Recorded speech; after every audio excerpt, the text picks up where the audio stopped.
আসসালামু আলাইকুম বন্ধুরা, কেমন আছেন? জি, আলহামদুলিল্লাহ আপনাদের দয়ায় আমিও ভালো আছি। তো আজকে আমরা চলে যাব রেস্টুরেন্টে যেয়ে আমরা খাবার কিনে নিয়ে আসবো। তো এখানে খাবো না, তো আমাদের জন্য দেখেন হাইলেক্স প্রস্তুত। তো হাইলেক্সে আমরা উঠে পড়লাম। হাইলেক্সে উঠে পড়ার পরে দেখেন আমি তো জানেনই তো একটু সুন্দর ভিউ দেখলে আমি ভিডিও করতে পছন্দ করি, তো আপনাদের মাঝে আনার জন্য। তো দেখেন কি সুন্দর একটা ভিউ, তো ভিউ দেখে আমি তো মগ্ন হয়ে গেলাম। আমরা আস্তে আমরা রেস্টুরেন্টে পৌঁছায় গেলাম। তো রেস্টুরেন্টের নাম হচ্ছে রেস্টুরেন্ট বিরিয়ানি। তো বিরিয়ানির ঘরে ঢুকে দেখি কি সুন্দর মুরগি ভাজা। তো মুরগি ভাজা দেখে তো আমার লোভে একদম শেষ। তো ভাইকে তাড়াতাড়ি বললাম যে ভাত প্যাকেট করেন ভাই, খুব জলদি আজকে মুরগি ভাজা দিয়ে ভাত খাবো। তো ভাই দেখেন কি জোরে ভাত প্যাকেটিং করছে। তো প্যাকেটিং করতে এদিকে তরকারি রেডি।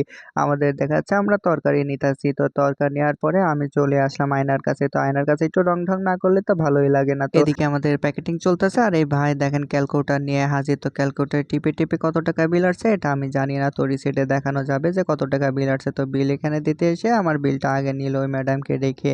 তো দেখা যাচ্ছে আমি বিলটা পে করলাম 38 টাকা কত নিল। তো এখন আমাদের কেনাকাটা শেষ, আমরা তাড়াতাড়ি চলে যাব এখন বাসার দিকে। দেখতেই পারছেন সে হাইলেক্সটা আমাদের জন্য বসে আছে এখন পর্যন্ত। হাইলেক্সে তাড়াতাড়ি উঠে পড়ে আমরা চলে আসলাম বাড়ি। তো বাড়িতে এসে আমরা এই হল রুমে এখন খাবারগুলো রাখবো। তো রেখে আস্তে দেখতেই পারছেন আঙ্কেল বসে পড়ছে বড় ডিম মুরগি ভাজাটা নিয়ে নিছে। তো দেখেন আমরা